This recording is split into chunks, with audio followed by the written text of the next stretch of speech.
All my lived into their 90s and hundreds, so I figured with all that longevity in my genetics and advancing medical care, that I'd live well into my hundreds. I eat pretty well, I exercise, keep my stress down, so I'm not just relying on genetics. I've got diabetes, but I manage it fairly well, and again, thanks to the pump. And then last year, I got a comeuppance wake-up call. Margie and I had a very small wedding on May 6th with Rev Denis officiating, but within a few days, my troubles began. First, I got an abscessed tooth and had to go on antibiotics before it could be pulled. Well, the antibiotics contributed to my getting C. difficile. If you've never had C. diff, it's horrible diarrhea. But it wasn't diagnosed until early June. When I was finally feeling better, I went out for a walk, exercising for the first time in over a month. I got less than half a mile down the road when I started feeling out of breath, along with a heavy pain in my chest.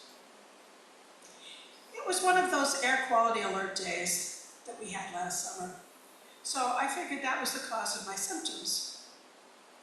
I turned around and went back home. A couple of days later, the air quality was better, and I tried walking on the beach. I didn't get far at all when I got the same symptoms, and I thought, oh my God, it's not the air quality, it's me. Now, I have always advocated for using the Serenity Prayer. In case you don't know it, it goes, grant me the serenity to accept the things I cannot change, like the heat, the courage to change the things I can, like a fan, and the wisdom to know the difference. So I was compelled to follow my own advice. Not easy when you like to be in more control of things like this. What a shock. I stopped all exercising and went to my doctor, my primary doctor, in mid-July. She did an EKG that showed that I had some damage that might have indicated that I'd had a heart attack. So we scheduled me for all kinds of tests to get more info. The calcium scan in August showed two very significant blockages. The echocardiogram in September showed that my valves and heart chambers were working well at rest, which was some good news at least. But the echo stress test showed I couldn't push my body at all without symptoms of my heart problems.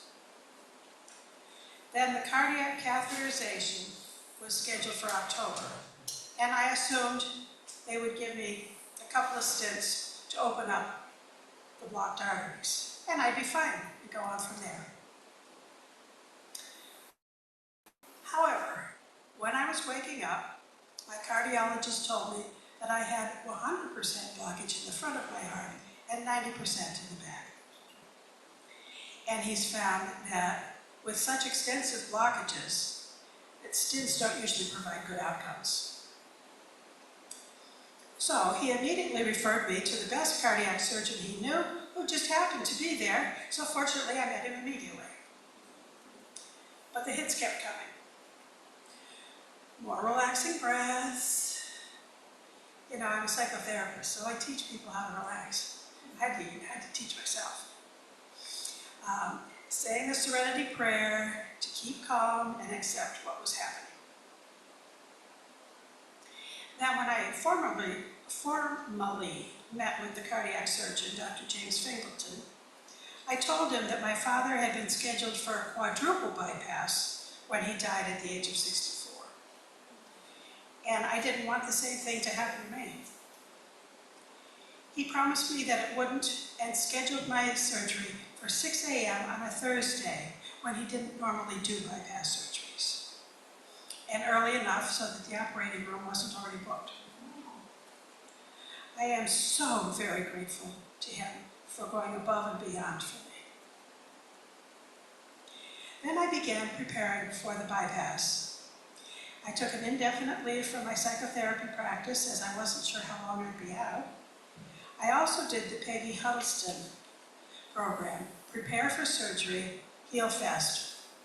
This is a program of visualization and meditation that Betty Kornitzer introduced to our congregation when she was our minister, and many people in our congregation have used it with great success. Paulette Chambers did my introduction to it, which includes, among other things, visualizing 3 images of healing.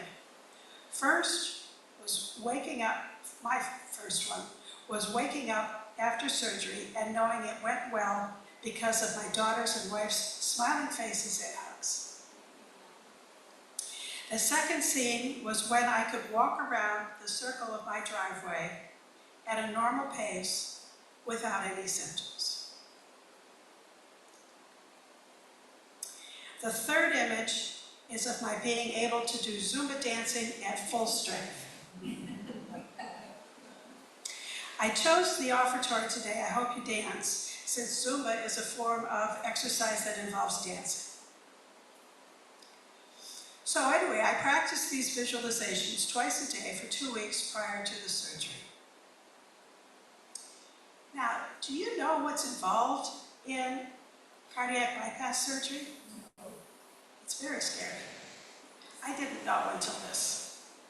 First, he had to cut my chest open, split my breastbone in half, and spread it wide enough to be able to put me on a heart and lung machine so that these organs were offline while he worked on my heart. He took 2 arteries from my leg and put them in place of the clogged ones connecting to my heart. Then he put me back together with a couple of tubes here and there and everywhere down my throat. Wow, that was something amazing. Before the surgery, one of the nurses asked me if I'd ever had surgery before. And I said, well, only things like colonoscopies, endoscopies, or GNCs. In other words, utilizing the holes I already had in my body. Her response was, well, you're going from 0 to 100 this time. Fortunately, I kept a sense of humor about this, as humor is a wonderful stress reliever. It also keeps people feeling closer to one another, and connecting with your caregivers is an important part of successful healing. Gladly, Margie and I laugh a lot. So, on November 9th, I went to Rhode Island Hospital very early for my surgery, feeling confident that all would go well, surrounded with healing light and love for me and all the doctors and nurses. I had no fear or anxiety, just trust and confidence, thanks to the Peggy Huddleston program. And sure enough, I woke up in the recovery and was met with my daughter's and wife's smiling faces and hugs as I had imagined I was on my way. One of the most difficult parts of the recovery process is accepting help. When you're someone like me who has always tried to be as self-sufficient as possible, this is a tall order. Forrest Church, who was a UU minister and author of many books, including Love and Death, which was his last, written as he was dying of esophageal cancer. He had a mantra for dealing with life's crises. First, want what you have. 2, do what you can. And 3, be who you are. So first, can I want to have this health heart crisis? Not so much. I didn't at first, of course, but it has taught me so many things, especially now that I am taking better care of my heart than before. Also to improve my interactions with the people I love. It's hard for me not to snap when I'm frustrated or tired, but I'm working on it. Secondly, do what I can. My wife Margie helped me a lot by to get started by explaining to my daughter how important and necessary it was for her to step up and help us out. So she stayed with us for 2 weeks after I got out of the hospital. She was wonderful to take care of everything. For example, she and her husband brought all the fixings for Thanksgiving dinner, prepared, served, and cleaned up after. And by that time, I was starting to feel stronger. I was walking stronger, able to lift up to 20 pounds, so I was ready to take over simple responsibilities. There were times when I needed to call others for help, like when I needed to open my bulkhead and put away my lawn furniture. And Mary Finnegan was wonderful, very willing to help me with that chore. In the past, I might have just powered through, but I was glad I could be humble enough to ask for help. Another thing that I've had to accept is that I need a lot more sleep since the operation. I used to resist taking naps because I'd had experiences of waking up groggier after the nap than before. I also avoided naps because I would feel guilty that I wasn't being productive.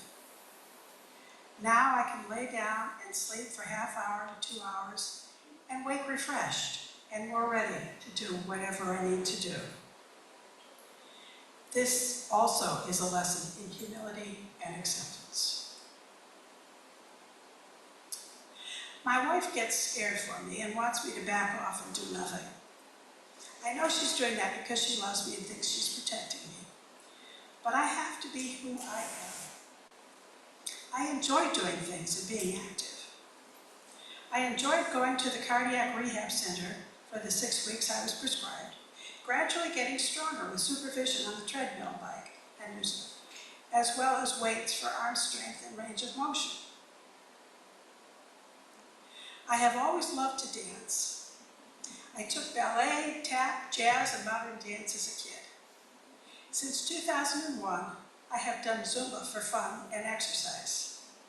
As I said earlier, one of my goals was to get back to full strength doing Zumba. I'm almost there now.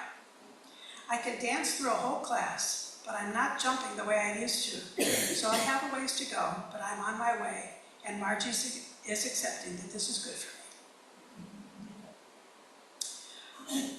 Our bodies are a marvelous creation. I am awed by the amazing healing process and how everything is interconnected. My belief is that there is a power greater than all. You may call it God, or nature, or love, or the universe, etc.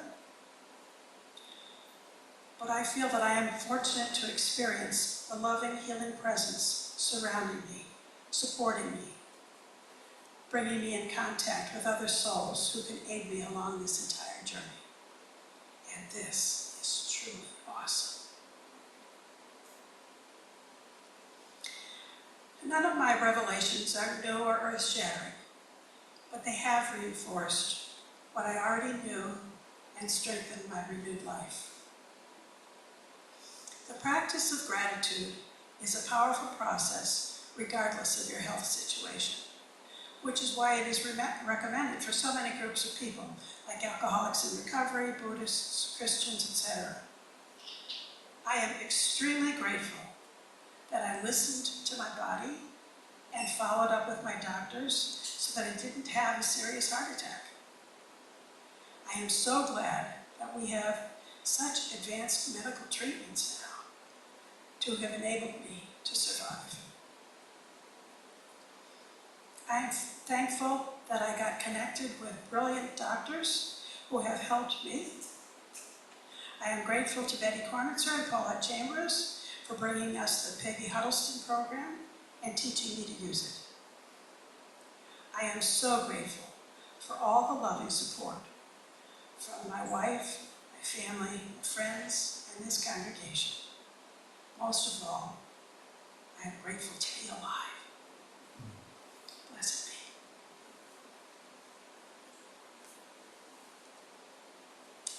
be. Now,